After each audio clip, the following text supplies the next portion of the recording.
السلام عليكم ورحمة الله وبركاته. حبايبي أبطال أولى إعدادي، عاملين ايه؟ وحشتوني جدا جدا. يا رب تكونوا كلكم بخير إن شاء الله. النهاردة هنحل مع بعض الاختبار الثاني من اختبارات كتاب الامتحان. وقبل ما نبتدي نعمل لايك للفيديو، شير والاشتراك في القناة ونفعل زر الجرس للكل عشان يوصلكوا كل جديد بأمر الله. نسمي الله ونصلي على الرسول. اللهم صل وسلم وبارك على سيدنا محمد وعلى آله وصحبه أجمعين.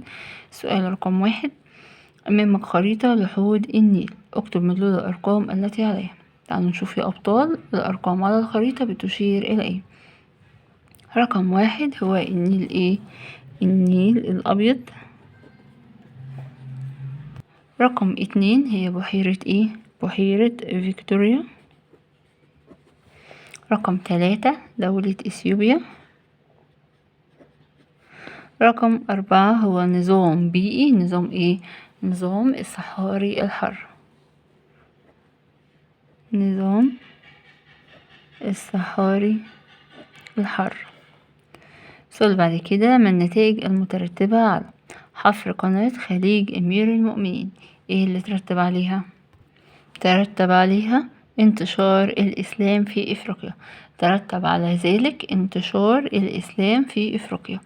من النتائج المترتبة على انتشار الفوضى أواخر عهد الملك بيبي الثاني. ترتب على ذلك دفع قيام المصريين بثورة عارمة. ترتب على ذلك قيام المصريين بثورة عارمة، وبذلك انتهى عصر الدولة القديمة. يبقى ترتب على ذلك حاجتين اتنين: قيام المصريين بثورة عارمة وانتهاء عصر الدولة القديمة. رقم 2: اكتب كلمة صواب أمام العبارة الصحيحة وخطأ أمام العبارة غير الصحيحة مع التصويب. يمكن إقامة مشروعات استغلال الطاقة الشمسية في نظام الصحاري القطبية. الإجابة خطأ. طالما استغلال الطاقة الشمسية يبقى في نظام الصحاري ايه؟ نظام الصحاري الحارة. نظام الصحاري الحارة. تقع سهول البحر الأحمر شرق دولة إريتريا. الإجابة صحيحة. يسمى عصر الدولة القديمة باسم عصر المجد الحربي. الإجابة خطأ.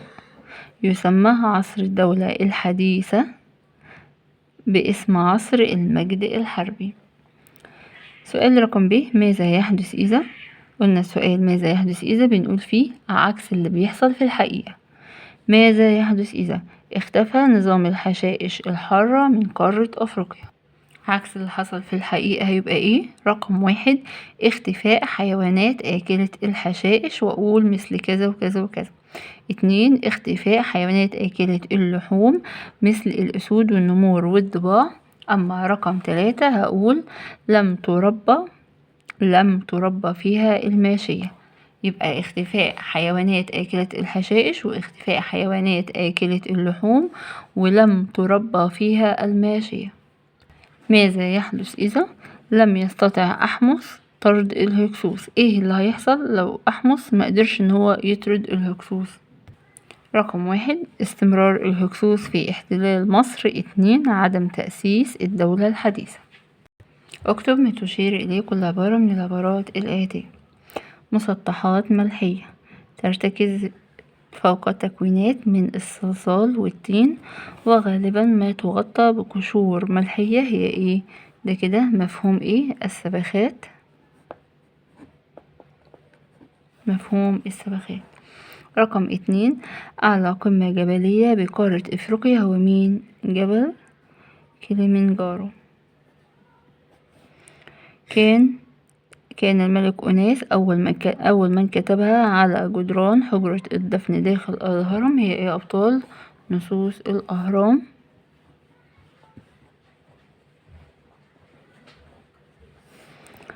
تم تأسيسه في عام 2014 لمساعدة الدول الإفريقية لمعالجة مسألة تغير المناخ. وإيه؟ الصندوق الإفريقي. هو إيه؟ الصندوق الإفريقي. الصندوق الإفريقي. تم رقم 5: الفترة الزمنية التي امتدت من القرن الخامس الميلادي حتى القرن الخامس عشر الميلادي اسمها ايه؟ العصور الوسطى. العصور الوسطى.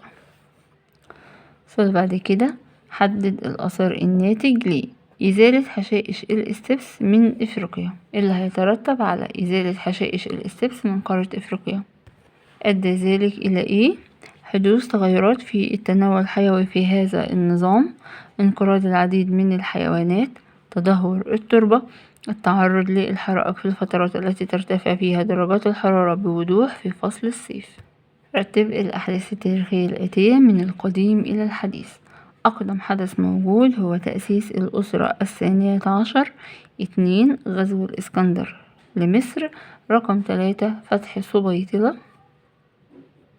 رقم 4. اكتشاف النيل الأبيض. اختر الإجابة الصحيحة من ما بين القوسين. يعد عصر البناء والتأسيس في مصر القديمة هو العصر العتيق.